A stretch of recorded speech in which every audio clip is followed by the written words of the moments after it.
예, 오늘 2020년을 마무리하면서 이제 2021년을 여는 예배가 되었습니다. 지난 한 해를 좀 우리 교회 주보를 통해서 한번 지난 한 해를 정리해 보면 좋지 않을까라는 생각이 듭니다. 뭐 지난 한 해는 사실 코로나 위에는 거의 뭐 다른 사건이 없었다라고 할 수 있을 정도였는데, 먼저 2월 2일 주보를 보겠습니다. 우리 코로나가 그 첫 한국에 발병한 것이 1월 20일이었습니다. 1월 20일에 첫 환자, 그러니까 그 우한 지역에 사는 중국 여성이 한국에 입국을 해서 1월 20일에 이제 첫 발병을 했는데, 그러니까 첫 발병을 한 이후로 한 12일 정도 지난 상태죠. 2월 2일까지는요 아직 뭐 우리가 전혀 이런 위기감이 없이 너무 참 우리가 꿈에 부풀었습니다. 우리 햇세드 교회 우리 2020년 정말 하나님이 축복해 주셔서 굉장히 꿈에 부풀었어요. 이제 중고등부 예배도 여태까지 어른들하고 같이 예배 드리다가 3월부터 이제 중고등부 예배도 같이 드리자라고 계획을 하고 있었고, 2월 2일 주보입니다.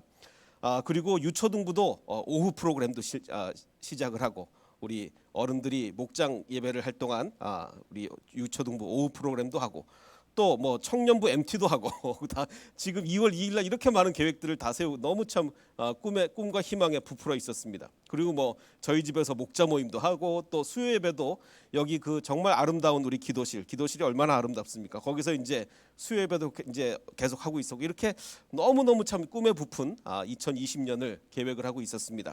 이게 이제 2월 2일까지의 상황이고, 그 다음 주는 이제 상황이 조금 달라졌습니다. 아직은 이제 예배를 계속 드릴 때인데, 인사할 때 이제 악수 없이 하자. 요즘은 악수 안 하는 게 굉장히 익숙해졌는데, 이때만 해도 악수를 안 하려니까 굉장히 좀 어색했습니다. 악수하실 때는 목례만 하고, 또 마스크를 착용하고 예배를 해도 된다.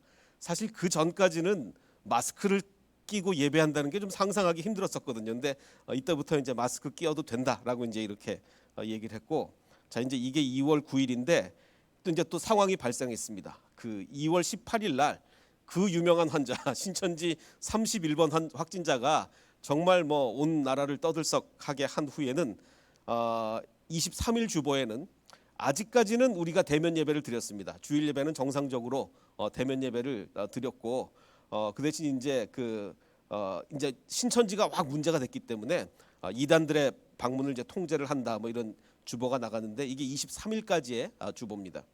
자, 그런데 이제 드디어 3월 1일부터 모든 게 달라졌죠. 3월 1일부터 전면 온라인 예배로 드릴 수밖에 없었습니다. 그래서 주일 예배와 수요 예배를 인터넷으로만 예배를 드리게 되었고, 그래서 그리고 교회 모든 모임도 중지할 수밖에 없었습니다. 그리고 이제 위험이 현저히 감소할 때까지 한다고 했는데, 사실 이때만 해도요 한 달 넘어갈 거라고 이렇게 별로 몇 주, 두 주, 세 주 이렇게 사실 생각을 했는데, 뭐 이렇게 올해가 마무리될 때까지 이렇게 될 줄은 정말 아무도 생각을 못했습니다. 사실 여기 1번 광고를 보시면 이날 권주영 협동전도사님이 부임을 하셨는데, 부임한 첫날부터 이제 온라인 예배가 시작이 돼서 우리 권 전사님 교인들을 거의 여태까지도 대부분 만나보지 못하는 그런 일이 벌어지고 말았습니다. 참 이렇게 3월 1일부터 우리가 정말 장밋빛 꿈에 부풀었었는데, 3월 1일부터 중고등부 예배도 시작하고 유초등부 오후 프로그램 막 계획을 했었는데, 정말 코로나로 인해서 정말 많은 우리가 어려움을 겪을 수밖에 없었습니다. 그래서 제가 이제 내년 한 해를 어떻게 할 것인가, 이 어려운 코로나 중에 우리가 어떻게 서로 성도가 한 마음이 되고 어떻게 마음을 모으고 이렇게 할까를 굉장히 고민을 하다가, 이거는 정말 우리가 이럴 때일수록 말씀으로 돌아가는 수밖에 없겠다. 우리가 지금 온라인으로 새벽 큐티를 하고 있는데, 우리가 정말 오히려 매일매일 하나님을 묵상하며 나아가는 것이 이럴 때일수록 더 중요하겠다라는 생각이 들어서 내년도 표어를 이렇게 정했습니다. 주야로 말씀을 묵상하라. 주야로 말씀을, 우리 여호수아서 1장 8절 말씀 너무나 유명하지 않습니까? 우리가 정말 주야로 말씀을 묵상하지 않으면 이 어려운 코로나 시기를 우리가 이겨낼 수가 없는 것 같습니다. 그래서 이제 매일 말씀 생활을 좀 강조하기 위해서 여태까지는 이제 수요 예배 때 강해 설교를 했는데, 이제 내년부터, 내일부터죠. 뭐 정확히는 오늘부터입니다. 이제 수요 예배를 강해 설교가 아니고 우리 새벽 본문으로 하는데, 수요일 저녁에 그 다음 날 새벽 본문을 제가 미리 말씀을 드리면, 그래서 이제 수요일 날 말씀을 들으시고 목요일 날 다시 한번 이제 묵상하시는 이런 스케줄로 가보려고 합니다. 그래서 사실 오늘 송구영신 이 본문도 오늘 새벽 큐티 말씀 본문으로 제가 잡았습니다. 앞으로 이 새벽 큐티를 제가 더 강조를 하려고 했는데, 그래서 오늘 본문도 새벽 큐티 본문입니다. 근데 이제 처음에 이 본문을 하려고 마음을 딱 무조건 새벽 큐티 본문으로 오늘 말씀을 송구영신 예배 말씀을 전하자 하고 딱 봤는데 굉장히 좀 고민스러웠습니다. 왜냐하면 오늘 본문 말씀이 이제 시편 44편 말씀인데 패배의 노래예요. 실패를 노래하는 곡입니다. 전쟁에서 패배한 노래예요. 자, 이걸 어떻게 말씀을 전할까 고민하다가 하나님이 깊은 깨달음을 주셨는데, 시편 44편의 표제에 보면 제목이 이렇게 달려 있습니다. 고라 자손의 마스길이다라고 이제 얘기를 하고 있습니다. 그리고 인도자를 따라 부르는 노래, 즉 다시 말하면 성가대 지휘자를 따라서 성가대가 부르는 이제 그런 노래다라고 이제 얘기를 하는 건데, 고라 자손인 어떤 그 레위의 후손들인데 특별히 고라 자손은 나중에 어떤 일을 맡게 되었냐면 성전 문지기를 하는 사람들도 있고 요리사를 하는 사람들도 있고 노래하는 자가 찬양하는 사람들이 되는 자들도 있었습니다. 근데 아마 고라 자손의 마스길인데 성가대 노래다라고 하는 거 보니까 노래하는 자들에 속하겠죠. 그럼 마스길이라는 게 도대체 뭐냐? 우리가 가지고 있는 한글 성경에는 교훈이라고 이렇게 설명이 달려 있는데, 사실 교훈이라는 뜻이 이렇게 명확하지가 않습니다. 사실은 정확한 뜻은 어느 누구도 마스길이라는 게 어떤 건지 알 수 없고 아마 음악 용어일 가능성이 크다 정도밖에 알 수가 없어요. 자, 어쨌든 이제 고라 자손의 노래인데, 방금 말씀드린 것처럼 이 시편 44편은 전쟁에서 패배한 것을 배경으로 하는 노래예요. 전쟁에서 진 노래입니다.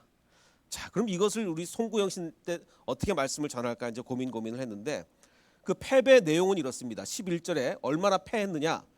주께서 우리를 잡아먹힐 양처럼 그들에게 넘겨주시고 또 여러 민족 중에 우리를 흩어버리셨다. 이렇게 참 비참한 마음을 토로하고 있어요.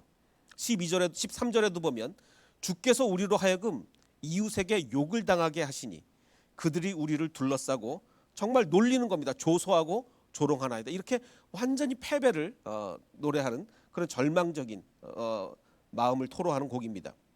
그럼 도대체 이 시편 44편이 이스라엘 역사의 어느 전쟁을 얘기하는 거냐? 학자들마다 좀 견해가 다릅니다만 많은 학자들은 아마도 이때다라고 얘기를 하고 있습니다. 그게 언제냐면 한 BC 700년 경에 이스라엘 남한국 유다가 아수르의 침략을 받았어요. 그때 아마 이 시편 44편이 나왔을 거다 이렇게 추정을 합니다. 이 아수르의 침략을 받아서 어느 정도까지 치욕을 당하게 됐냐면, 그때가 이제 열왕기하를 보면 히스기야 왕 때인데 이런 일이 있었습니다. 아수르의 침략을 받자 여호와의 성전 문의 금과 또 히스기야가 그 성전 기둥에다가 금을 다 입혔어요. 이 정말 주님을 섬기는 의미에서 성전 그 기둥에다가 금을 입혔는데 그 금을 다 벗겨서 아수르 왕에게 줄 수밖에 없는. 자, 보십시오. 그 자기 그냥 개인 왕궁에 있는 금을 주는 거하고 성전 기둥에 있는 금을 벗겨서 성전 것을 그 아수르 왕에게 주는 거하고 이 치욕의 정도가 너무 다르지 않습니까? 그러니까 이 정도로 치욕을 당할 수밖에 없었던 이 상황에서 아마도 시편 44편이 나왔을 거다 이렇게 추정을 하고 있습니다. 자, 근데 그러면 이제 시편 44편의 내용이 뭐냐? 1절부터 한번 보면, 자, 놀라운 것은 패배했을 때의 노래인데 그 시작은 오래전 우리 조상들을 구원하신 이스라엘의 하나님을 찬양하는 것부터 시작합니다. 1절을 이렇게 해요. 하나님, 우리는 우리 두 귀로 들었습니다. 옛날에 여호와 하나님께서 우리 조상들을 어떻게 구원하셨는지 우리는 들었습니다. 그 옛날 우리 조상이 살던 그때 하나님께서 하신 그 일들을 우리 조상이 우리에게 전부 다 알려줬습니다. 그래서 우리는 우리 조상이 어떻게 구원받았는지 잘 알고 있습니다. 하나님께서 문 나라들을 직접 몰아내시고 우리 조상을 이 땅에 뿌리박게 하셨습니다. 문 민족을 재앙으로 치시고 우리 조상을 번창하게 하셨습니다. 이렇게 하나님을 찬양하는 것부터, 이게 근데 쉬운 일이 아닙니다. 정말 우리가 고난 받을 때, 정말 우리가 막 전쟁에서 막 지고 이 수치를 당하고 성전에 금까지 베껴다 줘야 되는 이 수치를 당한 상태에서 하나님을 딱 만나서 노래하는데 우리가 하나님을 찬양하는 것부터 하기가 정말 쉽지 않겠죠. 근데 이 시편 44편은 찬양부터 시작하는 거예요. 그리고서 이렇게 얘기합니다. 우리 조상들이 가나안 땅을 차지하게 된 것은 그들이 자기 칼로 땅을 얻어서 차지한 게 아니다. 자기 칼이 아니라 그들의 팔이 그들을 구원한 게 아니라 오직 주의 오른손과 주의 팔과 주의 얼굴의 빛으로 구원하셨으니 주께서 그들을 기뻐하셨기 때문에 이건 하나님의 이 가나안 땅을 점령하게 하신 거지 그 우리 조상들의 칼이 아니다 라고 고백하는데 이건 중요합니다. 왜 중요하냐면 자, 사실 보십시오. 가나안 땅을 점령할 때 이스라엘 민족이 칼을 안 썼나요? 아니요. 단 하나 여리고성 전투를 제외하고는 모든 전투에서 일일이 칼로 싸워야 됐어요. 일일이. 여리고성 전투만 기적적으로 이렇게 성이 무너져서 그렇게 됐지 모든 전투는 일일이 칼로 정복할 수밖에 없었는데 그리고 심지어는 여리고성까지도 성을 무너진 이후에는 칼로 들어갔죠. 그렇죠? 그러니까 어떻게 보면 모든 가나안 땅의 정복을 이스라엘의 칼로 했는데 그런데도 고백은 칼로 한 게 아니다. 하나님이 하신 거다. 즉 승리의 근원이다. 비록 겉으로 볼 때는 이스라엘이 칼로 구원한 것 같지만 그 근원은 승리를 하게 하신 분은 바로 하나님이라는 것을 고백하고 있는 겁니다. 바로 오늘처럼 우리가 이 코로나로 이렇게 우리가 고난당하고 있을 때 바로 이 고백이 우리 마음에서 쏟아져 나와야 되는 것입니다. 그리고 8절에서 이 찬양이 이제 마무리가 됩니다. 우리가 종일 하나님을 자랑하였나이다. 우리는 하나님의 이름에 영원히 감사하리이다. 라고 이렇게 찬양을 하며 8절까지가 이제 마무리가 돼요. 그리고 나서 이제 9절부터는 정말 이 처참한 패배에 대한 이야기가 나오는 것입니다. 그 얼마 전에 그 벌써 1년 된 2020년을 시작하면서 이런 신문 기사가 기독교 신문에 실렸어요.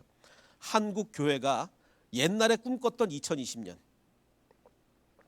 그러니까 옛날에 뭐 공상과학 영화 보면 2020년 되면 뭐 자동차가 날아다니고 뭐 이런 공상과학 영화가 옛날에 있지 않았습니까? 그럼 한국 교회가 원래 몇십 년 전에 2020년을 어떻게 꿈꿔왔느냐, 그리고 그게 이루어졌느냐를 이제 뉴스에 나온 게 있습니다. 그래서 몇 가지 예를 들었는데 먼저 군선교 연합회에서 1996년에 그러니까 25년 전이죠. 1996년에 이런 비전을 가졌어요. 비전 2020 실천운동. 1996년에 자 우리 2020년까지 이걸 하자라고 이제 비전을 품었습니다. 어떤 비전이었냐면 그 군대 가면 이제 엄청난 사람들이 군인들이 세례를 받잖아요. 세례 침례를 받는데 막 이제 믿을 사람 나오십시오. 그래가지고 막 이 훈련병 시절에 얼마나 마음이 괴롭습니까? 정말 뭐 하나님밖에 의지할 수가 없죠. 그러니까 많은 병사들이 이제 세례와 침례를 받는데 그래서 이제 매년 장병 22만 명한테 세례를 주면 22만 명한테 세례와 침례를 주면 이 기독 장병들이 나중에 사회로 돌아갈 거 아니냐.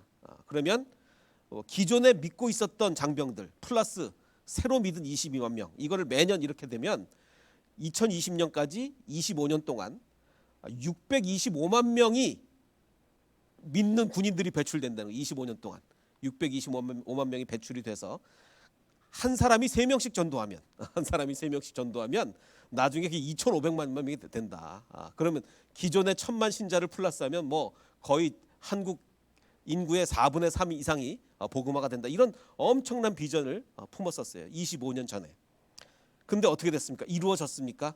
아니죠. 오히려 기독교인이 지금 감소하고 있죠. 마찬가지로 한국 세계 선교 협의회에서 이런 비전을 품었습니다. 2006년에 15년 전에 품은 비전이었는데 자 2020년까지 100만 명의 자비량 선교사를 파송하자. 그래서 밀리언 텐트 메이커 2020 그래서 MT2020 운동을 2006년부터 펼쳤습니다. 자비량 선교사 100만 명을 파송하자.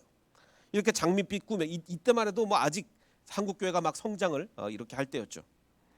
자 그런데 오히려 선교사 증가율은 매년 오히려 감소하게 되었고 드디어 2016년에는 증가가 0이 됐습니다. 0이 됐다는 얘기 뭡니까? 2016년 이후로는 선교사가 오히려 감소하게 되었다는 얘기죠. 즉 다시 말해서 이 기독교의 쇠락, 한국 기독교의 쇠락 앞에 이 모든 비전들이 무릎을 꿇고 만 거예요. 뭐처럼? 지금 이스라엘이 시편 44편에서 전쟁의 패배를 노래한 것처럼 이 한국 교회의 이 한국 기독교의 급격한 쇠락 앞에 모든 비전들이 무릎을 꿇고 말았습니다. 지금 이 시편 44편은 패배로 인한 치욕을 얘기하고, 우리가 얼마나 치욕을 당했느냐, 내가 받은 치욕이 온종일 나를 따라다니고 부끄러워서 얼굴을 들 수조차 없습니다. 이것은 나를 조롱하는 자와 모독하는 자의 독한 욕설과 나의 원수와 복수자의 무서운 눈길 때문입니다. 이렇게 정말 치욕을 당하고 있어요. 그러고 나서 너무 이제 막, 우리가 다 그렇지 않습니까? 너무 막 감정이 북받쳐 오르고 너무 힘들고 너무 억울하면 하나님께 막 따질 때도 있어요. 시편도 하나님께 따집니다. 우리는 주님을 잊지도 않았는데 우리가 뭘 그렇게 잘못했다고. 우리는 주님을 잊지 않았고 주님의 언약을 깨뜨리지도 않았습니다. 하나님 왜 이러십니까? 이런 얘기. 그러나 이 모든 일이 우리에게 닥쳤습니다.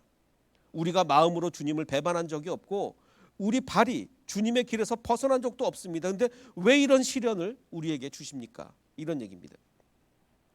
만약 이 지금 본문이 아까 뭐 정확히 어떤 세대라고 어떤 시대라고 100% 확정할 수는 없지만 아마도 이 시대인 것 같은데, 아까 제가 말씀드린 BC 700년경에 아수르 침략의 그 상황이라면 지금 이 얘기가 딱 들어맞는 거예요. 그래서 대부분의 학자들이 바로 이때다라고 얘기해요. 왜냐하면 지금 시편 44편은 하나님 억울합니다. 우리가 뭐 잘못했다고, 우리 정말 열심히 주님 믿으려고 했는데 뭐 잘못했다고 이런 시련을 주십니까? 이런 얘기인데, BC 700년에 히스기야가 왕이 됐어요. 그 히스기야는 조상 다윗이 한 모든 것을 그대로 본받아서 정말 주님 보시기에 올바른 일을 했습니다. 히스기야 왕이.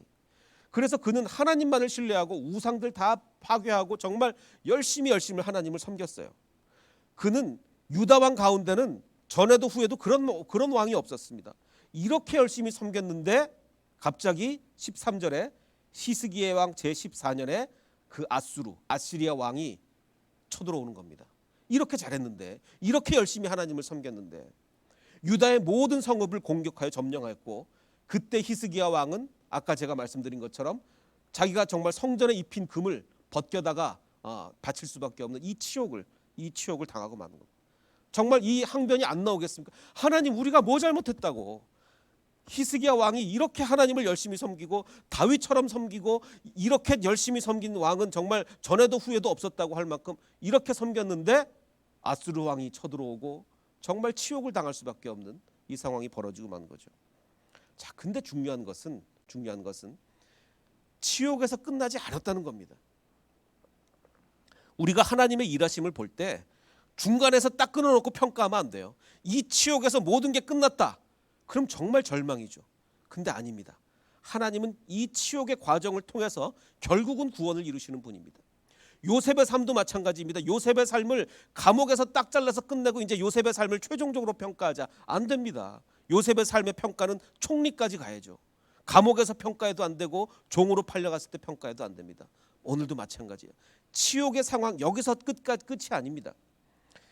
이 히스기야의 상황이 어떻게 됩니까? 정말 하나님께서는 이 이사야 선지자를 통해서 놀라운 예언을 합니다. 히스기야야, 지금 네가 이렇게 지금 치욕을 당하고 있지만 내가 너에게 증거를 보이겠다. 지금 이스라엘 백성이, 유대 백성이 금년에는 들에서 저절로 난 곡식을 먹을 거다. 편하게 먹을 거다는 얘기가 아니라 정말 야상에서 풀 뜯어 먹을 수밖에 없는 엄청난 고난을 금년에 당할 거다. 엄청난 고난을. 사실은 내년에도 그럴 거다. 내년에도 들에서 저절로 난 곡식을 먹을 거다.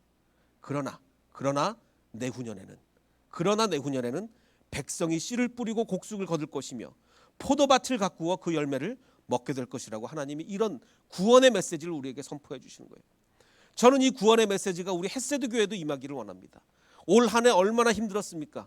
그리고 아마 내년이 아니라 이미 올해가 됐죠. 21년에도 정말 어려운 코로나 시기가 금년 말까지 갈 것으로 다들 예상하고 있습니다. 작년에도 올해도 너무너무 힘든 시기가 지금 예고되고 있어요. 그러나 하나님은 반드시 우리에게 약속하십니다. 우리가 정말 하나님의 말씀을 붙들고 나간다면 그러나 내후년에는 백성이 씨를 뿌리고 곡식을 거둘 것이라고 우리에게 이렇게 약속을 해주고 있는 겁니다. 저는 이게 TV를 사실 전혀 보지 않는데, 뉴스를 제외하고는 전혀 TV를 보지 않는데 제가 딱 한 프로그램 TV를 보는 프로그램이 있습니다. 이게 백종원의 골목 식당을 제가 이제 유일하게 봅니다. 보는 사실 이유가 있어요.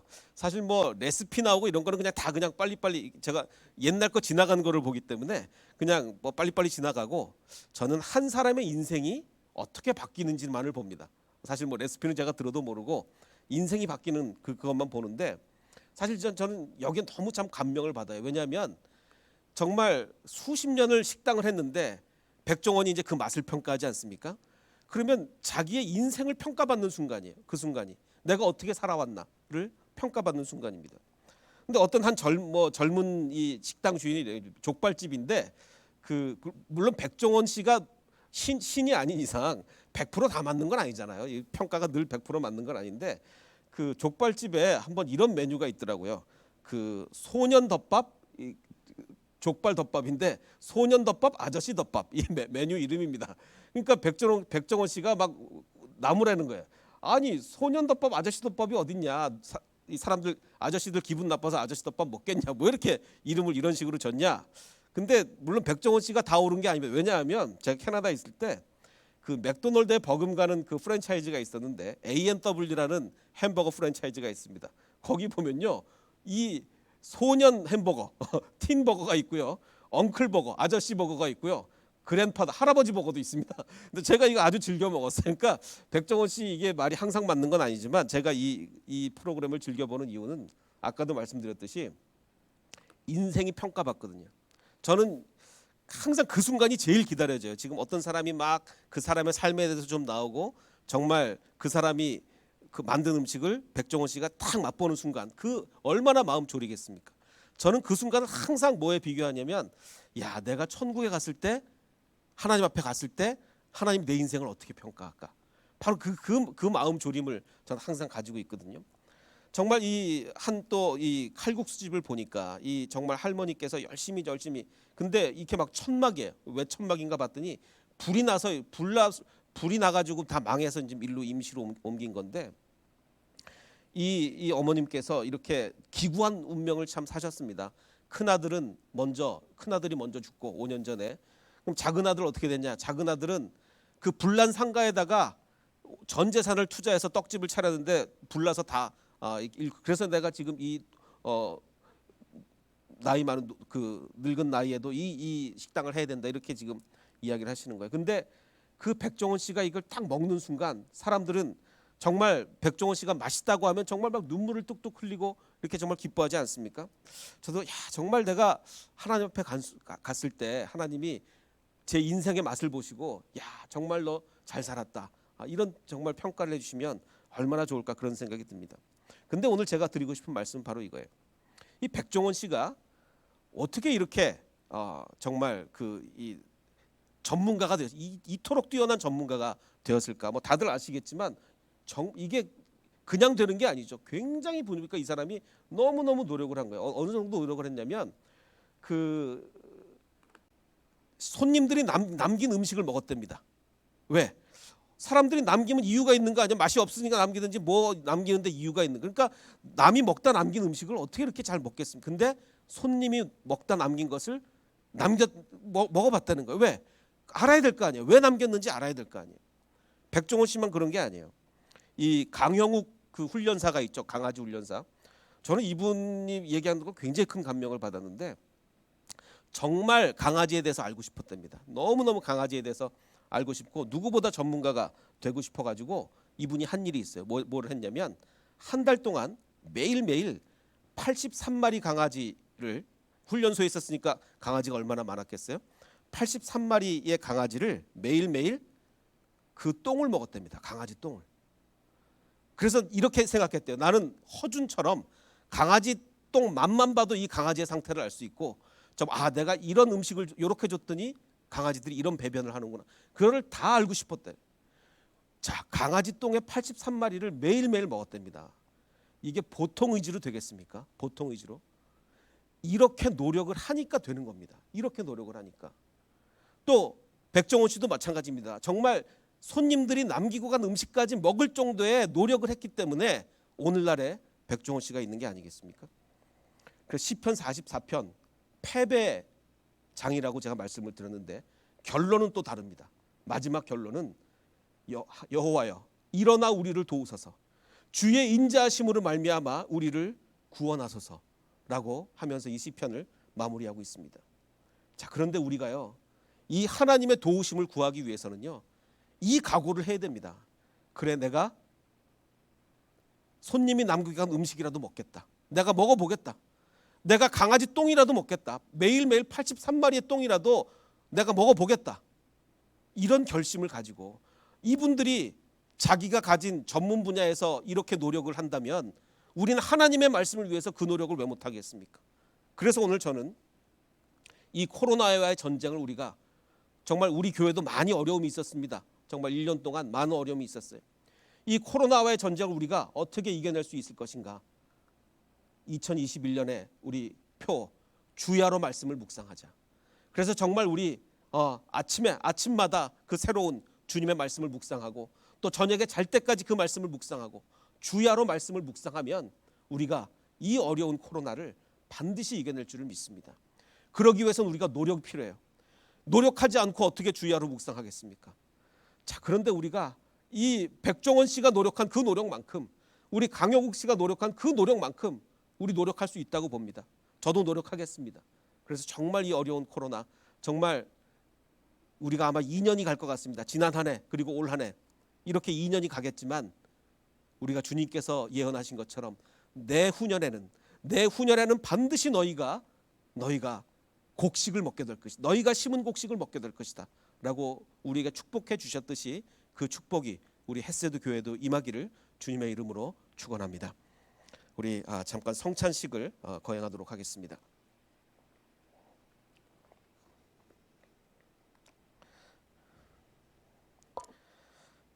우리 가정에서 성찬이 준비되신 분들은 각 가정에서 성찬을 하시고, 성찬이 준비되지 않은 분들은 짧은 시간 우리가 성찬할 거니까요, 기도로 이 성찬에 같은 마음으로 동참을 해주시기 바랍니다. 우리가 우리 접촉을 최소한 하기 위해서 우리 사역자들 오늘 온라인 예배로 다 여기 앞에 앉아 계신데 이미 다 성찬을 가지고 계시기 때문에 제가 그냥 그 자리에서 인도를 하도록 하겠습니다. 먼저 우리 잠깐 기도하겠습니다. 사랑의 아버지 하나님, 주님께서 명령하신 거룩한 예식 성찬을 행하려고 합니다. 우리의 마음이 정말 우리가 떡을 먹을 때 주님의 살을 먹는 것 같은 그 마음을 주시고, 우리가 이 잔을 마실 때 정말 주님의 피를 마시는 것 같은 그 마음을 우리에게 주시옵소서. 이 어려운 코로나, 주님의 말씀이 아니면 우리가 이겨낼 수 없습니다. 우리가 성찬 예식으로 더욱더 거룩해지고 주님께 더욱더 가까이 가서 이 어려움을 주님의 말씀으로 극복하고 이길 수 있도록 축복하여 주시옵소서. 모든 은혜 감사드리며 예수 그리스도의 이름으로 기도합니다. 아멘. 우리 먼저 떡을 떼도록 하겠습니다. 마태복음 26장에 보면 그들이 먹을 때 예수께서 떡을 가지사 축복하시고 떼어 제자들에게 주시며 이르시되 받아서 먹으라, 이것은 내 몸이니라 라고 하셨습니다. 우리가 정말 경건한 마음으로 주님의 몸을 먹는 마음으로 우리 떡을 떼어 함께 먹도록 하겠습니다. 우리 각자 떡을 드시도록 하겠습니다.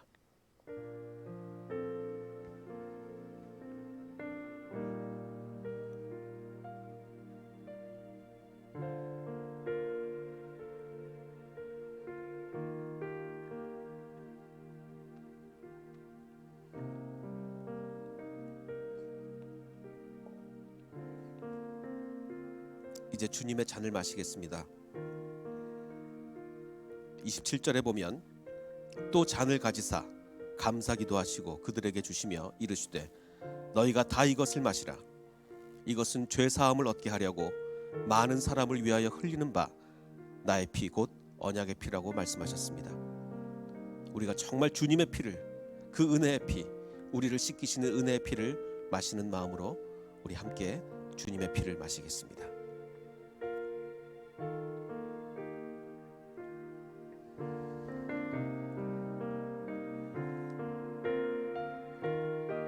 사랑의 아버지 하나님, 감사합니다. 자격 없는 자가 주님의 몸을 먹었고 자격 없는 자가 주님의 피를 마셨습니다. 우리의 마음은 시편 44편의 저자와 같습니다. 아버지 하나님, 우리에게 왜 이런 고난이 닥쳤습니까? 이 코로나의 고난이 우리가 이겨내기 너무 힘들 만큼 큰 고난이 있습니다. 그러나 주님께서는 반드시 우리를 구원하실 것이며 반드시 우리와 함께 하실 것을 믿고 주님을 향해 나아갑니다. 주님의 몸을 먹은 자로서, 주님의 피를 마신 자로서 부끄럽지 않게 살아가게 하여 주시옵소서. 모든 것 감사드리며 예수 그리스도의 이름으로 기도합니다. 아멘. 우리 마지막 찬양 임재, 이 찬양을 하며 예배를 마치도록 하겠습니다. 하늘의 문을 여소서.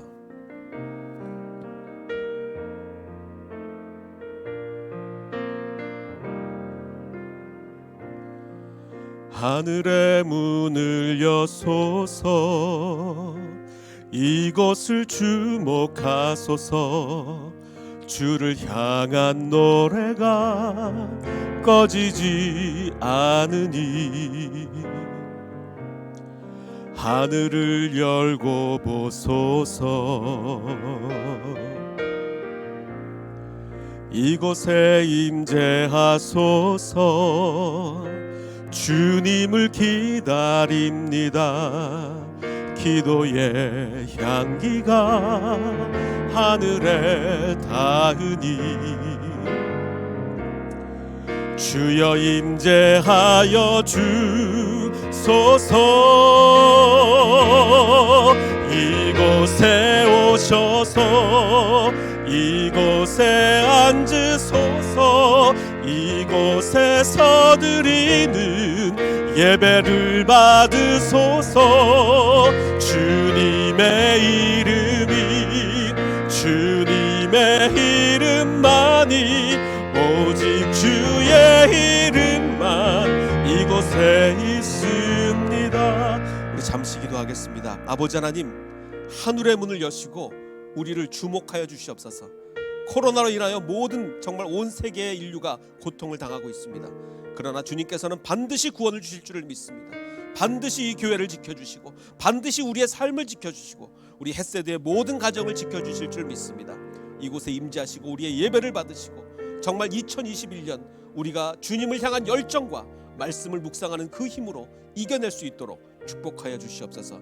우리 잠시 기도하겠습니다. 오 아버지 하나님, 감사합니다. 하늘의 문을 여시고 우리를 축복하여 주시옵소서. 하늘의 그 문을 여시고 우리를 보살펴 주시고 우리를 지켜봐 주시고 우리를 함께 하실 줄 믿습니다. 아버지 하나님, 우리 햇세드의 모든 가정마다 주님께서 은혜와 축복을 주시고 정말 주님의 말씀을 묵상함으로 하루를 살아 정말 그 말씀의 힘으로 이겨낼 수 있도록 축복하여 주시옵소서.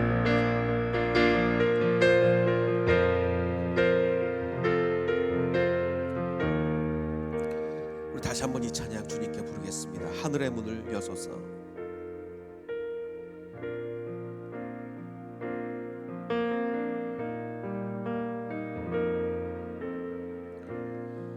하늘의 문을 여소서. 이곳을 주목하소서. 주를 향한 노래가 꺼지지 않으니 하늘을 열고 보소서. 이곳에 임재하소서. 주님을 기다립니다. 기도의 향기가 하늘에 닿으니 주여 임재하여 주소서. 이곳에 오셔서 이곳에 앉으소서. 이곳에서 드리는 예배를 받으소서. 주님의 이름이 주님의 이름만이 오직 주의 이름만 이곳에 오소서. 이곳에 오소서. 이곳에 앉으소서. 이곳에서 드리는 예배를 받으소서. 주님의 이름이 주님의 이름만이 오직 주의 이름만 이곳에 있습니다. 아버지 하나님, 이곳에 오직 주님의 이름만 있기를 원합니다. 우리의 가정에, 나의 삶에 오직 주님의 이름만 있기를 원합니다. 우리가 주님을 위하여 살아가게 될 때 우리의 모든 문제가 해결될 줄을 믿습니다. 아버지 하나님, 이 어려운 코로나 시기, 경제적으로 어렵고 정말 사귐이 없어서 어렵고 너무나 고립되어 외로울 수밖에 없는 이 어려운 코로나 시기, 주님의 말씀의 능력으로 이겨낼 수 있도록 축복하여 주시옵소서. 이제는 우리 구주 예수 그리스도의 은혜와 아버지 하나님의 무한하신 사랑과 성령님의 감화 감동 충만하게 역사해 주심이 바로 이곳에 우리와 함께 계신 주님을 믿으며 말씀으로 살아가기를 원하는 이 자리에 있는 모든 백성들 머리 위에, 그리고 인터넷으로 예배하는 모든 백성들 머리 위에 이제로부터 영원토록 함께 하시기를 간절히 축원하옵나이다. 아멘.